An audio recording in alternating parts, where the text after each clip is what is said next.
नमस्कार दोस्तों, मैं प्रवीण गुप्ता नरेंद्र सिंह सोमवंशी कौटिल्य एकेडमी में आपका बहुत स्वागत करता हूं। दोस्तों, हमने मैथमेटिक्स के कुछ टॉपिक की शुरुआत कर दी थी, जिसमें हमने जो पिछले लेक्चर में संख्याओं के प्रकार देखे थे। प्रकार में हमने अगर बेसिक रिवीजन हम करें तो कुछ प्रकार हमने देख लिए थे, जिसमें वास्तविक संख्या, मूल संख्या, फिर उसके बाद आभासी संख्या, ये सारी चीजें हमने देखी थी। परिमेय संख्या, अपरिमेय संख्या, व्युत्पन्न संख्या, ये सारे टॉपिक आपने कवर किए थे। आपको अगर वह वीडियो देखना है, जिन्होंने नहीं देखा, तो हमारे जो डिस्क्रिप्शन में जाकर आप लिंक को देख सकते हैं, वीडियो को देख सकते हैं। चलिए हम चलते हैं आगे। जो हमने पढ़ा था उसके आगे जो हमने परिमेय संख्या तक अपनी चीजें कंप्लीट की थी। परिमेय संख्या मैंने आपको बताया था कि क्या होती हैं। वे संख्याएं जिनको p बाई क्यू के रूप में लिखा जा सकता है, वे क्या कहलाती हैं? परिमेय संख्या कहलाती हैं। और अपरिमेय संख्या आपको बताया था जिनको p बाई क्यू के रूप में नहीं लिखा जा सकता। अपरिमेय संख्याओं को वहीं समाप्त कर दिया था, परिमेय संख्याओं की बात कर रहे थे। अब जितनी संख्याएं हम सब पढ़ रहे हैं, ये परिमेय संख्याओं के अंतर्गत ही आ रही हैं। तो इसके बाद बहुत सारे डिवीजन हम कर सकते हैं। मोटा मोटी जो चीजें हैं उनको हम पढ़ते हैं। उसके बाद दोस्तों, जैसे मैं आपको पढ़ाऊंगा अभी प्राकृत संख्या, पूर्ण संख्या, सम संख्या, विषम संख्या, पूर्णांक पढ़ाऊंगा। ये जैसे परिमेय संख्या पढ़ाया, इनके जो गुणधर्म भी कभी अगर परीक्षा में आ जाए तो ये भी हम क्या है देख लेंगे। आपको नोट्स के माध्यम से वो मिल जाएंगे। हम यहाँ पर उसमें समय समाप्त नहीं करेंगे, क्योंकि क्या है कि अभी पिछले 5-6 सालों में ये चीजें पूछी नहीं गई हैं, लेकिन संख्याओं वाला टॉपिक है तो उसको पढ़ना महत्वपूर्ण है, तो वो नोट्स के माध्यम से आप पढ़ लेंगे। चलिए चलते हैं अपने टॉपिक की ओर, जहां से हम शुरुआत करने जा रहे हैं आज। तो हमारे पास आपको यहाँ पर संख्याओं के जो प्रकार देखने मिलेंगे, उनमें से चलते हैं हम। सबसे पहला प्रकार आपको बताता हूं मैं। सबसे पहला प्रकार है आपके पास पूर्ण संख्या का। इसका पूर्ण संख्या का।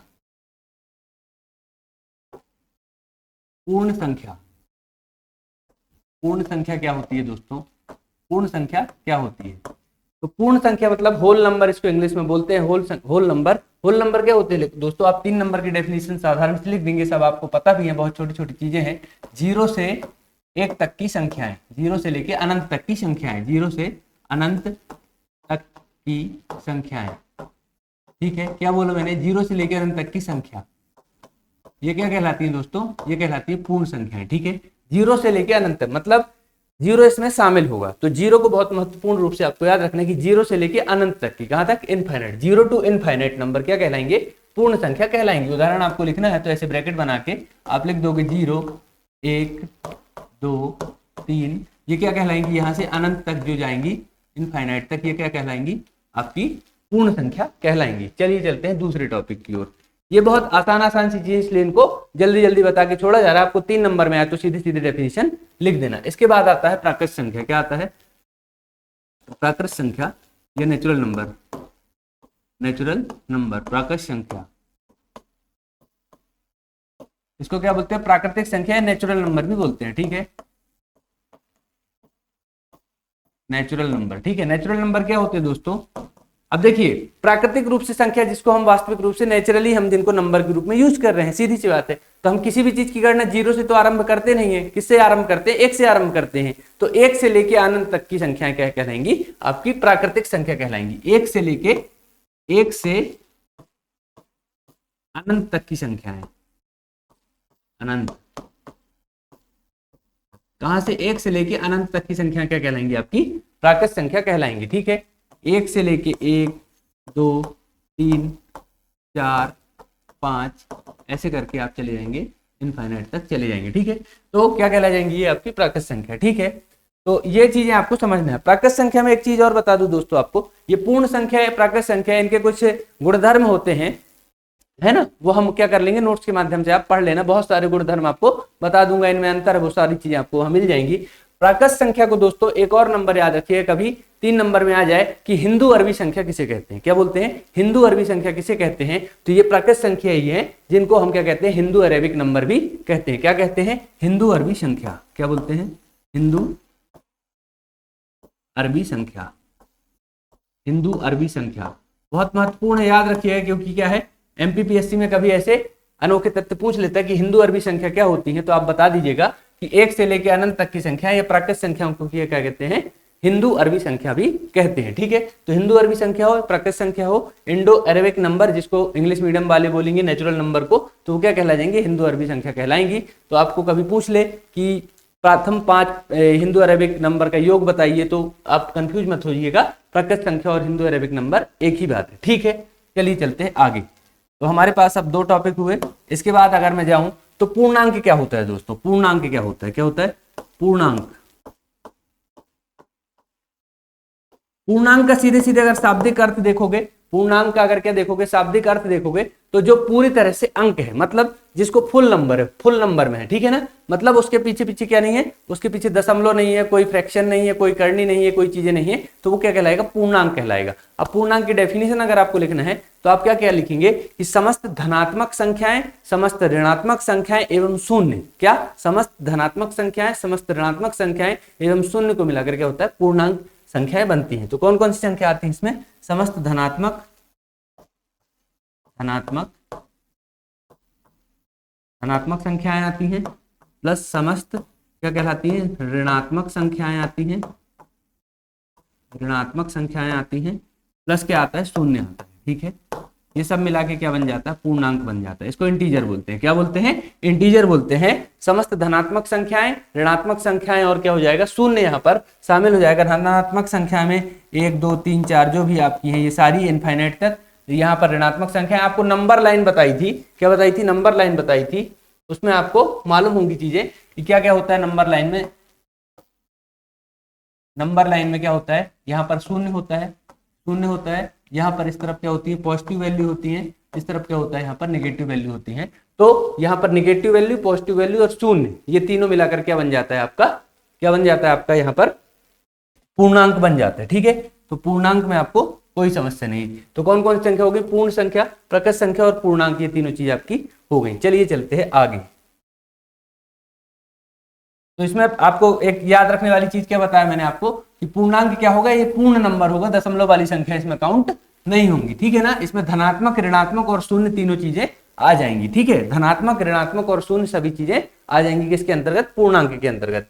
अब चलिए चलते हैं कहां पर, अपन चलते हैं अपने चौथे टॉपिक की ओर, जहां बोल देते हैं हम इसको सम संख्या। क्या बोल देते हैं, सम संख्या।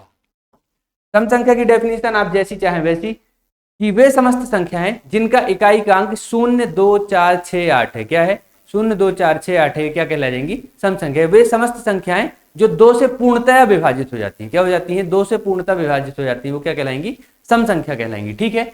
तो जिनका इकाई का अंक क्या है, 0 है, 2 है, 0 2 4 6 और 8, ठीक है। क्या है, इकाई का अंक, इकाई अंक, इकाई का अंक।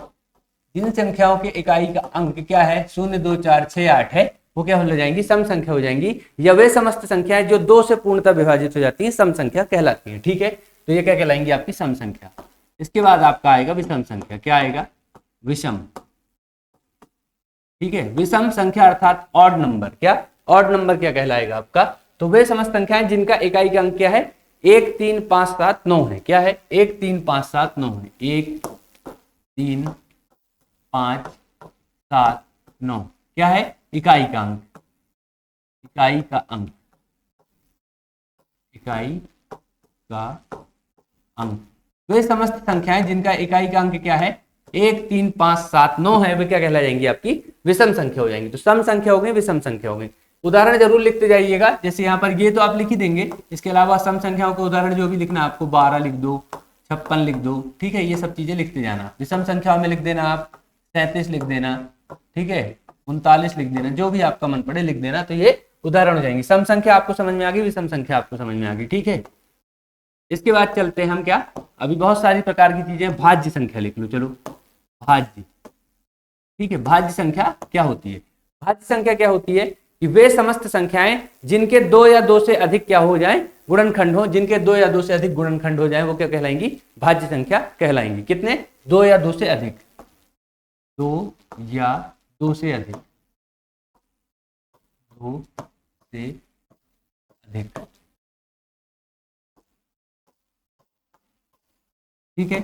2 या 2 से अधिक गुणनखंडों का मतलब क्या हुआ कि वे संख्याएं जो 2 संख्याओं से उनसे ज्यादा संख्याओं से विभाजित हो जाएं, ठीक है। जैसे कैसी संख्या, कोई भी उदाहरण आप लिख दीजिएगा, 24 लिख दीजिए। अब 24 किससे डिवाइड होगा, 2 से भी हो जाएगा, 3 से भी हो जाएगा, 4 से भी हो जाएगा, 6 से भी हो जाएगा, 8 से भी हो जाएगा। तो इसके 2 से ज्यादा गुणनखंड हो रहे हैं ना, तो वे संख्याएं जिनके 2 से अधिक क्या हो जाए, गुणनखंड हो जाए, अधिक गुणनखंड हो जाए, क्या हो जाए, गुणनखंड।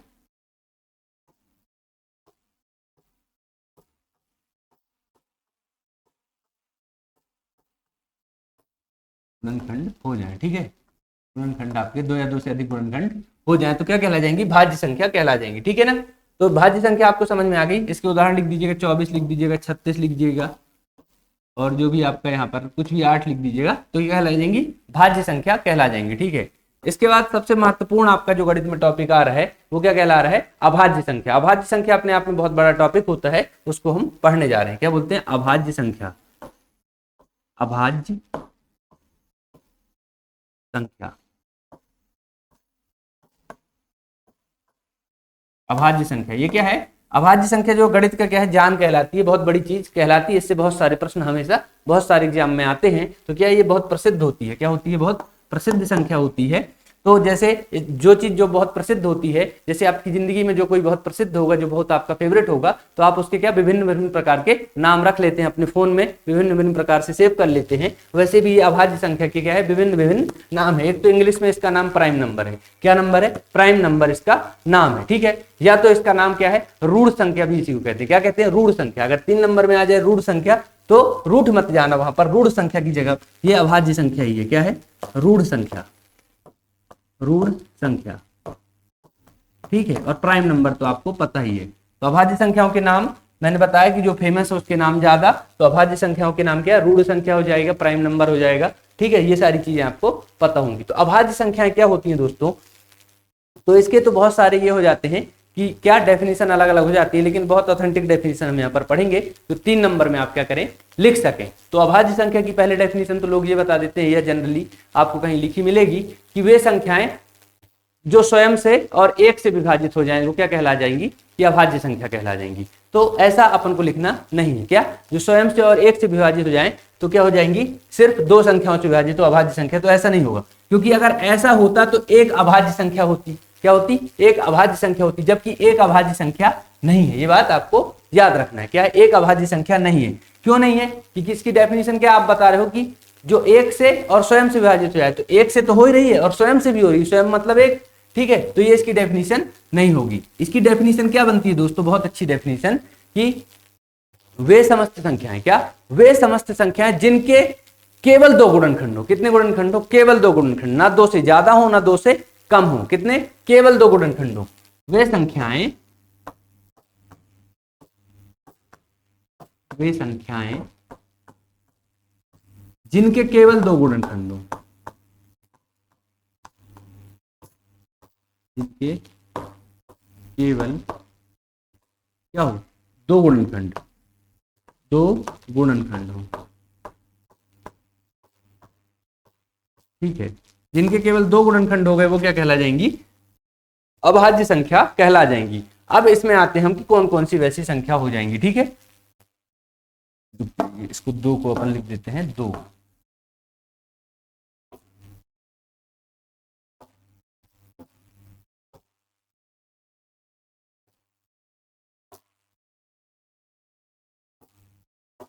ठीक है, यहां पर क्या आ जाएंगे, सिर्फ 2 गुणनखंड। 2 गुणनखंड जिसके हो जाएंगे वो क्या कहला जाएंगे, अभाज्य संख्या कहला जाएंगी। तो अब देखना कि अभाज्य संख्या कौन सी है। एक को मैंने बताया एक अभाज्य संख्या नहीं है। क्यों, क्योंकि सिर्फ उसका एक ही गुणनखंड है। एक के कितने गुणनखंड है, एक ही गुणनखंड है, तो एक अभाज्य संख्या नहीं है। तो एक अभाज्य संख्या कहां से शुरू होती है, अभाज्य संख्याओं की शुरुआत होती है 2, 3, ठीक है, इसके बाद 5, ऐसे करके जो वे संख्याएं जिनको जो स्वयं से डिवाइड हो रही है, 1 से डिवाइड हो रही है, उसके अलावा कोई संख्या यहाँ पर नहीं आएगी। 6 नहीं आएगा, 7 आ जाएगा, कितना आ जाएगा, 7 आ जाएगा, 9 नहीं आएगा। विषम संख्या और अभाज्य संख्या में अंतर समझ के रखना। विषम संख्या वो है जो 1, 3, 5, 7, 9 है, पर ये दूसरी संख्याओं से भी डिवाइड हो जाती है। जैसे 3 है तो 9 है तो 9 3 से भी डिवाइड हो जाएगा, 3 3 9, 1 से भी हो जाएगा और 9 से भी हो जाएगा, तो 2 से ज्यादा गुणनखंड हो गए। ठीक है, 11 हो जाएगा, क्या हो जाएगा, 11 हो जाएगा, 13 हो जाएगा, फिर इसके बाद यहाँ पर 17 हो जाएगा, फिर इसके बाद 19 हो जाएगा, ऐसे करके चलती है। 23 हो जाएगा, ठीक है, 23 के बाद आपका क्या हो जाएगा, 23 के बाद सीधे 29 में पहुंच जाएगी कहानी। ठीक है, ऐसे करके आपकी आती है, 31 में आ जाएगी कहानी। तो इस तरह से आपकी क्या चलती है, अभाज्य संख्या कहलाती है। इनके क्या होते हैं, सिर्फ 2 गुणनखंड होते हैं, केवल 2 गुणनखंड होते हैं, ना 2 से ज्यादा होते हैं, ना 2 से कम होते हैं। ठीक है, अब देखो एक को मैंने क्यों बोला अभाज्य संख्या नहीं है, क्योंकि इसके क्या है, एक ही गुणनखंड, एक सिर्फ 1 से ही डिवाइड हो सकता है और कुछ से नहीं हो सकता, तो एक अभाज्य संख्या नहीं है। और इस दुनिया में केवल दो एकमात्र ऐसा नंबर है जो सम भी है और अभाज्य भी है। क्या है? जो सम भी है और अभाज्य भी है। वरना आप देखेंगे जितने अभाज्य संख्याएं हैं, क्या है, जितनी अभाज्य संख्याएं वो विषम होती हैं। अभाज्य संख्याएं क्या होती हैं? विषम होती हैं। दो एक अपवाद है। दो क्या है? सम संख्या है और अभाज्य भी है। क्योंकि दो आपको पता है, दो स्वयं का गुणनखंड है, सिर्फ दो से ही कटता है और एक से कटता है। क्या है? दो सिर्फ दो से कटेगा और एक से कटेगा। ठीक है, तो ये क्या है? एक अभाज्य संख्या है और एक सम संख्या है। तो इस दुनिया का अगर आपसे पूछ ले कि ऐसा सम संख्या बताओ जो अभाज्य है, तो सिर्फ दो ही एक ऐसी सम संख्या है जो कि अभाज्य है। क्या बोला मैंने? सिर्फ दो ही एक सम अभाज्य संख्या है। ठीक है, इसके अलावा अगर मैं बात करूं तो सारी क्या होती हैं? विषम अभाज्य संख्या होती हैं। ये टॉपिक मैंने आपको कहा था कि बहुत महत्वपूर्ण है। अगर आपने ये सम, विषम और अभाज्य यहाँ पर ये देख लिया तो इसको मैं क्या करूंगा रफ, क्योंकि इसको हम यहीं पर लेकर चलेंगे, या फिर चलिए चलते अगली स्लाइड में करते। ठीक है, तो आपको यहां पर मैंने बताया अभाज्य संख्याओं के बारे में। अभाज्य संख्याओं के बारे में क्या क्या बता दिया मैंने आपको यहाँ पर? पहली चीज तो मैंने आपको यहाँ पर बता दी कि केवल दो गुणनखंड है। कितने? केवल दो गुणनखंड, केवल दो गुणनखंड होंगे। ठीक है, ठीक है, केवल दो गुणनखंड होंगे, कोई दिक्कत नहीं। सबसे छोटी अभाज्य संख्या कौन सी? सबसे छोटी अभाज्य संख्या दो। सबसे छोटी अभाज्य संख्या दो। सबसे छोटी, सबसे छोटी अभाज्य संख्या कौन? अभाज्य बार बार नहीं लिख रहा मैं। ठीक है, दो। सबसे छोटी विषम अभाज्य संख्या कौन सी? सबसे छोटी विषम अभाज्य संख्या कौन सी? तो तीन। कौन सी सबसे छोटी विषम अभाज्य संख्या? ये सम, सम है या सबसे छोटी भी? सम और छोटी दोनों। ठीक है, और विषम, विषम और सबसे छोटी। ऐसा प्रश्न कभी 3 नंबर में पूछ ले, विषम है और सबसे छोटी है, तो कौन सी है? एक मत लिखना, कभी गलती मत करना, है ना। कौन सी है? तीन है। क्या है? तीन है, क्योंकि एक तो है नहीं अभाज्य संख्या, तो सबसे छोटी विषम में अगर है तो तीन है, और एकमात्र समअभाज्य संख्या, एकमात्र समअभाज्य संख्या इस पूरी दुनिया की कौन सी है? दो है। ठीक है, इतनी सारी चीजें आपको पता चल गई। ठीक है, अब यहाँ पर क्या हो गया? इनके केवल दो गुणनखंड है, सबसे छोटी ये हो गई। अब छोटी सी चीज, वैसे तो प्रश्न आता नहीं है पर आ गया कभी तो लिख देना कि 0 से लेके 50 तक के बीच में सिर्फ 15 अभाज्य संख्याएं हैं। इसमें कोई टेंशन नहीं है। ठीक है, कितनी है? 15 अभाज्य संख्याएं हैं। 0 से लेके 50 के बीच में कितनी है?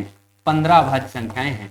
और 50 से लेके 100 के बीच में भी आप रख लो तो 10 अभाज्य संख्याएं हैं। 50 से लेके 100 के बीच में कितनी है? 10। तो 0 से लेके 100 के बीच में कितनी हो गई?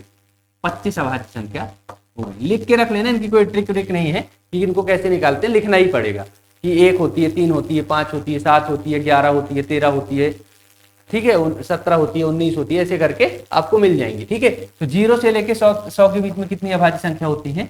25 होती है। यहाँ पर ये छोटी छोटी चीजें आपको याद रखना है। एक अभाज्य संख्या नहीं है। क्या रखना है? एक अभाज्य संख्या नहीं है ना, एक अभाज्य भी नहीं है, अभाज्य भी नहीं है, अभाज्य नहीं है। क्या है? एक अभाज्य संख्या नहीं है,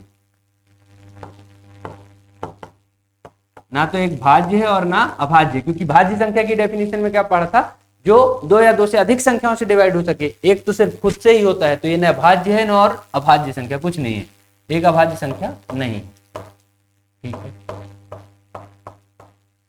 अभाज्य संख्या के कभी गुणधर्म लिखने को आ जाए तो ऐसे करके 4-5 पॉइंट आप लिख देना। और भी बहुत सारे जो आपको बताता गया, वीडियो को सुन करके, बैक करके, पुश करके आप उससे लिख सकते हो। तो अभाज्य संख्या बड़ा महत्वपूर्ण है। इसको रूढ़ संख्या भी बोलते हैं। क्या बोलते हैं? रूढ़ संख्या भी बोलते हैं। ठीक है, चलिए अब इतनी चीज अगर आपको समझ में आ गई अभाज्य संख्याओं के बारे में, तो एक चीज और समझिए, संख्याओं वाला टॉपिक है इसलिए अभाज्य को इतने डिटेल में बताया जा रहा है। ठीक है, क्योंकि महत्वपूर्ण है। इसके बाद आता है एक आता है सह अभाज्य। क्या आता है? सह अभाज्य। सह अभाज्य, को प्राइम सह अभाज्य संख्याएं क्या होती है? तो सह अभाज्य संख्याएं वो होती हैं दोस्तों कि सह अभाज्य मतलब दो संख्याओं का ऐसा जोड़ा जो कि क्या हो, स्वयं से डिवाइड हो या एक से डिवाइड हो। दो अभाज्य संख्याओं का ऐसा जोड़ा जो सिर्फ एक से डिवाइड हो या स्वयं से, और दोनों संख्या, मतलब क्या कहना चाहता हूं कि ऐसा युग्म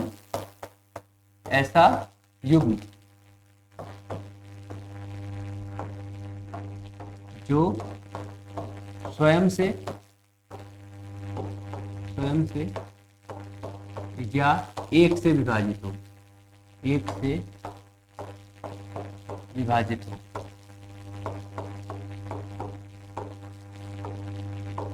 ठीक है, डेफिनेशन में आप ये लिख दोगे कि ऐसा युग्म जो स्वयं से या एक से विभाजित हो क्या कहलाते हैं, सहभाज्य कहलाते हैं। अब देखिएगा उदाहरण, मान के चलो यहाँ मैंने लिख दिया 7 और यहाँ पर मैंने लिख दिया 12।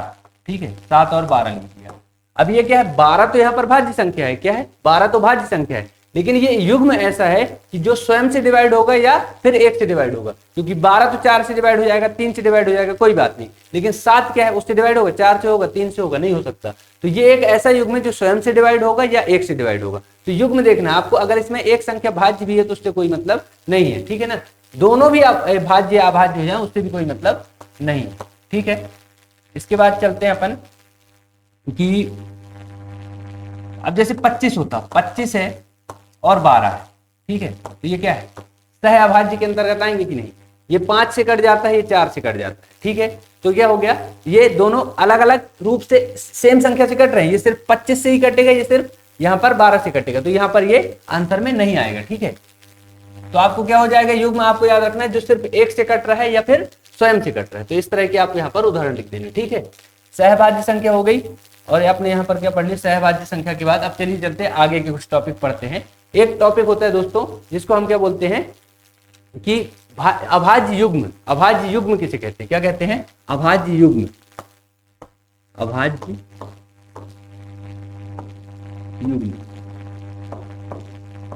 अभाज्य युग्म कौन कहलाता है दोस्तों, तो अभाज्य युग्म वे संख्याएं कहलाती है, क्या कहलाती हैं, अभाज्य युग्म वे संख्याएं कहलाती हैं जिसमें क्या होता है कि दो अभाज्य संख्याओं के मध्य का अंतर कितना होता है, 2 होता है। वे संख्याएं, वे अभाज्य संख्याएं जिनके मध्य अंतर कितना हो,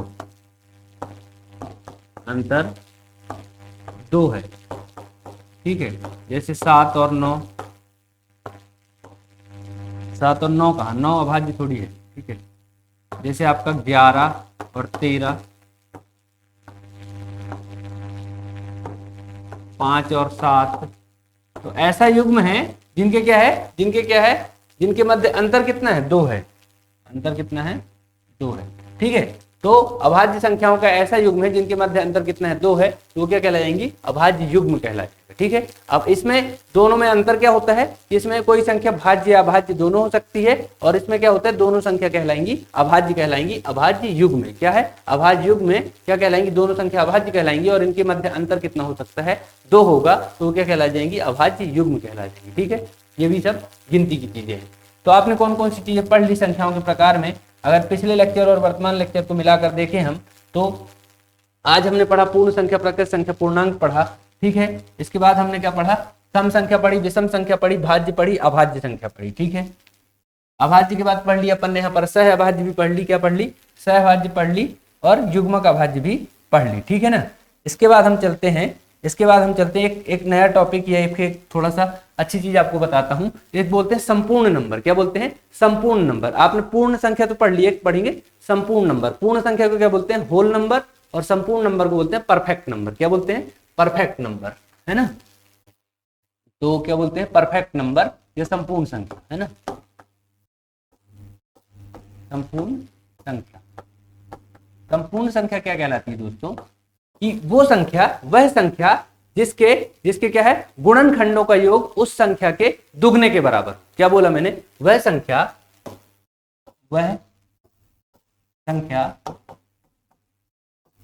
जिसके फैक्टर्स यानी गुणनखंडों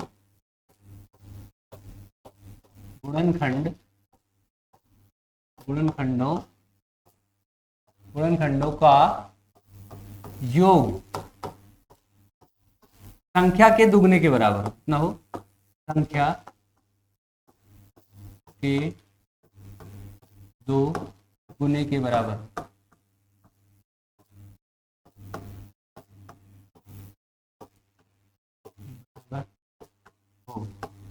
ठीक है, ऐसी संख्या देखना, आपको वह संख्या देखना है जिसकी गुणनखंडों का योग कितना हो जाए, संख्या के 2 गुने के बराबर हो जाए। ठीक है ना, तो जैसे अपन यहाँ पर देख लेंगे, आप बहुत सारी यहाँ पर लिमिटेड ही ऐसी संपूर्ण संख्या है, इसको क्या बोलते हैं, परफेक्ट नंबर। क्या बोलते हैं, perfect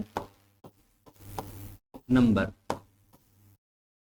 perfect number, perfect number में क्या होता है कि वे समस्त संख्याएं जिनके गुणनखंडों का क्या हो जाए, जिनके गुणनखंडों का योग जो हो जाए आपके क्या हो जाए कि उस संख्या के दुगने के बराबर हो जाए। ठीक है, तो ऐसी संख्या अगर आपको देखना है तो चलिए चलते हैं, ऐसी संख्या को देखते हैं। तो मान के लो कोई भी आपको नंबर आ जाएगा, जैसे यहाँ पर 6 मैं लिखता हूँ, कितना लिखता हूँ 6, तो 6 के क्या गुणनखंड करते हैं, गुणनखंड कैसे करेंगे, 6 किससे डिवाइड होगा, सबसे पहले तो 1 से हो जाएगा, 1 से हर संख्या डिवाइड होती है। ठीक है, 1 से हो जाएगा, 2 से हो जाएगा, 2 तिहाई 6, आपको पता है 3 से भी जाएगा, 3 दूनी 6 और 6 स्वयं से तो हो ही जाएगा। ठीक है, तो इसका योग जोड़ो, अब कितना होता है, तो 2 और 3 5 और 1 6, 6 और 6 12, कितना होता है 12, कितना होता है 12। तो 12 क्या है, 6 के दुगने के बराबर है, क्या है 12 क्या है 6 के दुगने के बराबर है। तो ये क्या कहलाते हैं, संपूर्ण संख्या कहलाती है। क्या कहलाती है, संपूर्ण संख्या, मतलब कि वे समस्त संख्याएं जिनके गुणनखंडों का योग क्या हो जाए, उस संख्या के दुगने के बराबर हो जाए। तो इस संसार में बहुत कम संख्या ऐसी हैं जो परफेक्ट संख्या है। क्या है, इस संसार में बहुत कम संख्या ऐसी हैं जो परफेक्ट संख्या है, 6 उनमें से एक है। क्या है, 6 उनमें से एक है। ऐसी 2-3 संख्या और है, मैं आपको बता देता हूं कौन कौन सी ऐसी संख्या है।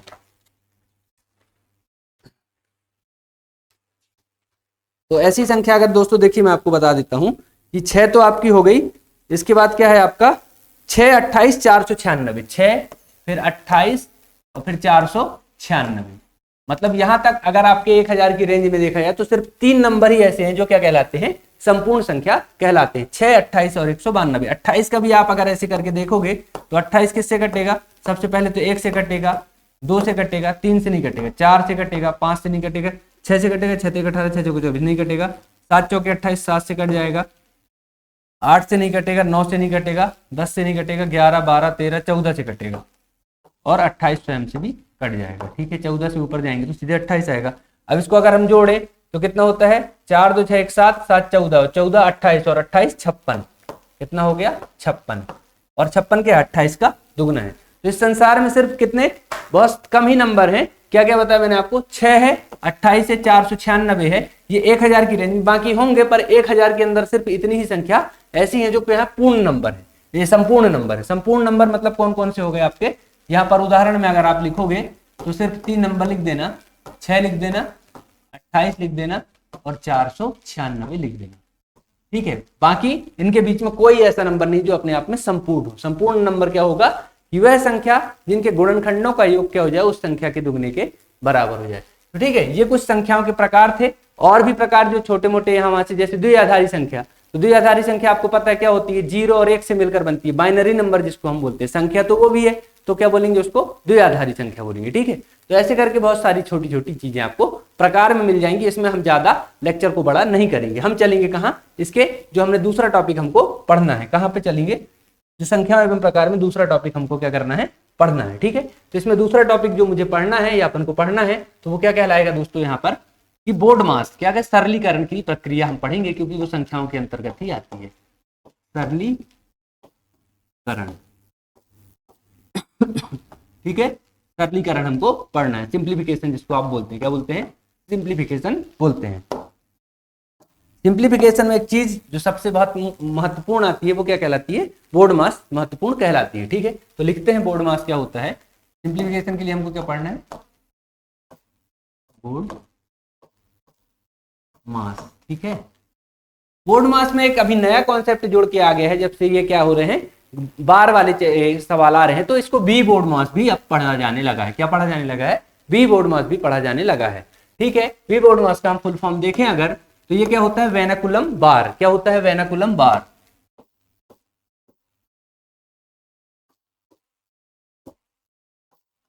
वेनाकुलम बार होता है। ठीक है, ये बार जो संख्याओं के ऊपर लगा रहते हैं, जैसे 2 - 3 इसके ऊपर बार लगा है, तो ये वेनाकुलम बार होता है। इसके बाद बी क्या है, बी, बी का मतलब क्या है दोस्तों, यहाँ पर बी का मतलब है ब्रैकेट, ब्रैकेट। ओ, ओ का मतलब है ऑफ, ओ का मतलब क्या है, ऑफ। इसके बाद डी है, डी, डी का मतलब है डिवाइड। ठीक है, डिवाइड है। इसके बाद क्या है, एम है, एम का मतलब है मल्टीप्लाई, क्या है, मल्टीप्लाई। ठीक है, इसके बाद क्या है, इसके बाद है ए का मतलब है एडिशन, क्या है एडिशन। इसके बाद क्या है एस का मतलब है सब्ट्रैक्शन, क्या है सब्ट्रैक्शन, ठीक है। सब्ट्रैक्शन का मतलब घटाना, आपको सबका मतलब पता है, ये बार होता है, ऐसा संख्या के ऊपर बार लगा रहता है, ठीक है। इसके बाद ब्रैकेट आपको पता है, तीन तरह के ब्रैकेट सॉल्व करते हैं हम। एक तो ये छोटा ब्रैकेट होता है, एक तो ऐसा करके ये मंझला ब्रैकेट होता है, और ऐसा करके एक बड़ा ब्रैकेट होता है, ठीक है। तीन तरह के ब्रैकेट हैं और ये तीनों अपने सीक्वेंस में सॉल्व होते हैं। पहले ये ब्रैकेट खुलता है, फिर ये खुलता है, फिर ये खुलता है, ठीक है। इसके बाद ऑफ का मतलब होता है का, और का ज्यादातर मतलब गुणा है, क्या है ऑफ का ज्यादातर मतलब, का मतलब ज्यादातर गुणा है। जैसे लिखा रहता है 45 का 43%, तो का मतलब गुणा, ठीक है। डिवाइड का मतलब है भाग, डिवाइड का मतलब है भाग। मल्टीप्लाई का मतलब है आपका गुणा, मल्टीप्लाई का मतलब है गुणा। इसके बाद एडिशन का मतलब क्या है जोड़, जोड़ दीजिए। इसके बाद क्या है आपका घटाना, सब्सट्रैक्शन का मतलब क्या है घटाना, ठीक है। तो अगर ये आप लेके चलेंगे, इस प्रक्रिया से आपको क्या करना है, सरलीकरण के सवाल हल करना है। अगर इस प्रक्रिया से आप सरलीकरण के सवाल हल करेंगे तो आपके क्या हो जाएंगे, सवाल आसान हो जाएंगे। सरलीकरण के सवाल आसान करने के लिए ये प्रक्रिया तो है ही, पर अगर आप बेसिकली आप कुछ चीजें गलत करते हैं, वो क्या करते हैं धन ऋण गलत करते हैं, जिसको हम देख लेते हैं। तो आप धन ऋण में क्या गलत करते हैं दोस्तों, जैसे धन का अगर 7 है और ऋण का अगर 5 है, तो आप उत्तर में क्या लिखोगे ये बताओ मुझे। तो आप उत्तर में लिखोगे 2, ठीक है, आप उत्तर में लिखोगे 2, इसमें आपको कोई दिक्कत नहीं। आपको ऋण का 5 है और ऋण का 7 है और ऋण का 5 है, तब आप उत्तर में क्या लिखोगे, बिल्कुल कंफ्यूज मत होना। जब दोनों संख्याएं ऋण की हो तो बिल्कुल ऋण का निशान लगाना, माइनस का निशान लगाना, और 7 5 12 कर देना। क्या कर देना, 7 5 12 कर देना। ये क्या हो रहा है, जोड़ होता है हमेशा, ये हमेशा जोड़ होता है और माइनस का निशान लग जाता है, ठीक है। माइनस का 7 हो और धन का 5 हो, तब क्या आंसर आएगा, तो माइनस का 7 है और धन का 5 है, तब आंसर आपका आएगा -2। कैसे आता है कि धन और ऋण जब दो संख्याओं में लिखा हो, जुड़ या घट रही हो, तो आपको क्या करना है कि हमेशा बड़ी संख्या में से छोटी संख्या को आप घटा देना। क्या करना, बड़ी संख्या में से छोटी संख्या को आप घटा देना और बड़ी संख्या का निशान लगा देना। क्या करना, बड़ी संख्या का निशान लगा देना। यहां पर भी मैंने यही किया, बड़ी संख्या से छोटी संख्या को घटा दिया और बड़ी संख्या का निशान लगा दिया। बड़ी संख्या का निशान, अगर किसी संख्या में कोई निशान नहीं लगा, उसके सामने कोई चिन्ह नहीं लगा, तो वो प्लस की संख्या अपने आप मानी जाती है, ठीक है। यहाँ 7 के सामने प्लस ना भी लगा होता तो ये 7 प्लस का माना जाता और आंसर 2 आता, ये प्लस का आया, ठीक है।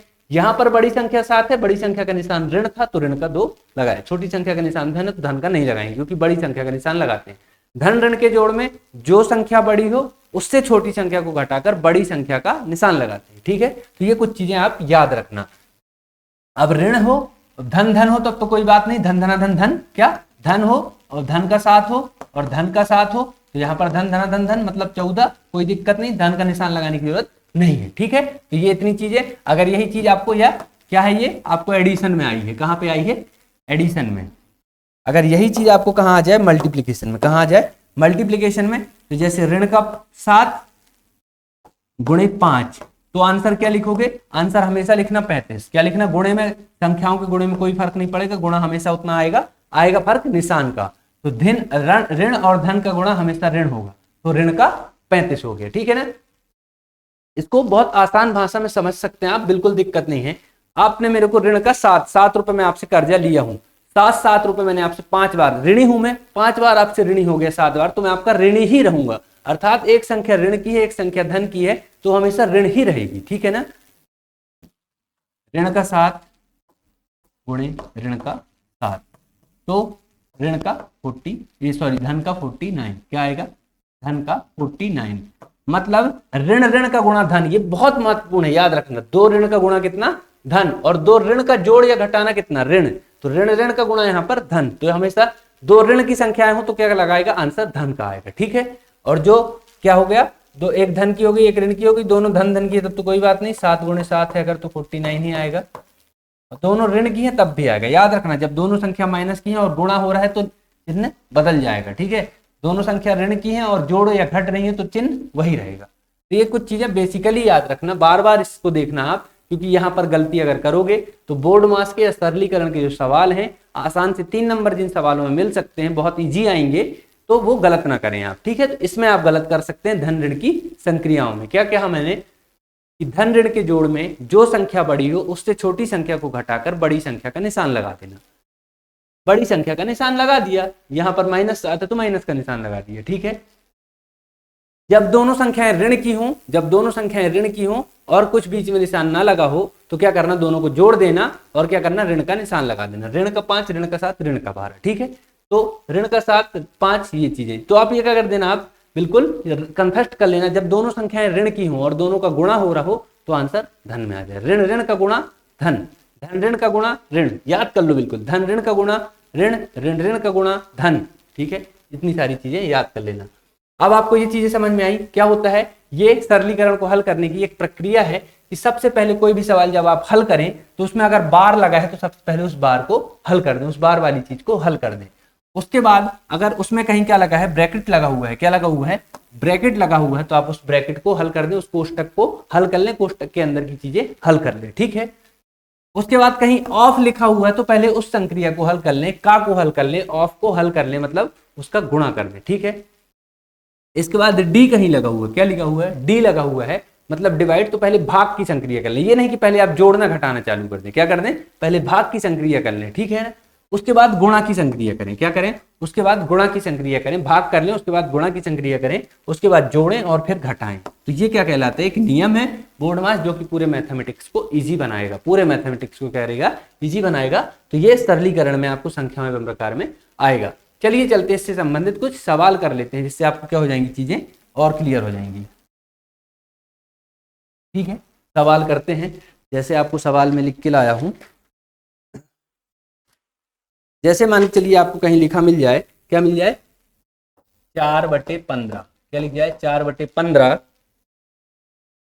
का 4/15 का 5/8, ठीक है। 4/15 का 5/8 गुणे 6 धन 15 माइनस 10।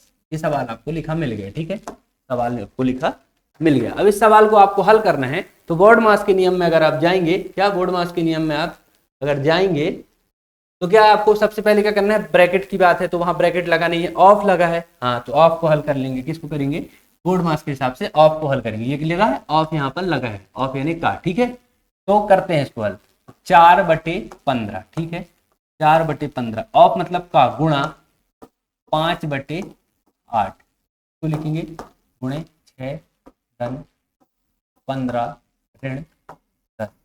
बिल्कुल अच्छे से हल करना है, क्या बन सबसे जाएगा, लेकिन आप क्या कर सकते हो सकता है आप पहले यहाँ पे 15 में 6 को जोड़ दो, इस तरह की चीजें नहीं करना। आपको बोर्ड मास को हमेशा याद में रखना है। किसको, बोर्ड मास को हमेशा याद में रख के ये सवाल करने हैं।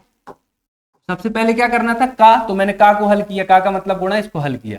4 एकम 4, 4 दूना 8, 5 एकम 5, 5 तिहाई 15, ठीक है। कितना बचा यहाँ पर, 1/6, 1/6 गुणे 6, ये वाला 6 रहेगा, धन 15 माइनस 10। इस सवाल को मैं यहीं की यहीं काट पीट के हल कर देता, लेकिन आपको 3 नंबर में एमपीपीएससी में हल करना है तो स्टेप आपको दिखाने पड़ेंगे कि आप क्या क्या कर रहे हो, ठीक है। 6 से 6 कट जाएगा, 6 से 6 क्या हो जाएगा, कट जाएगा, बचा कितना, 1 धन 15 ऋण 10, कोई दिक्कत नहीं, 15 1 16 ऋण 10, आंसर कितना आ जाएगा, 6 आंसर आपका आ जाएगा, प्लस का 6 आंसर आ जाएगा।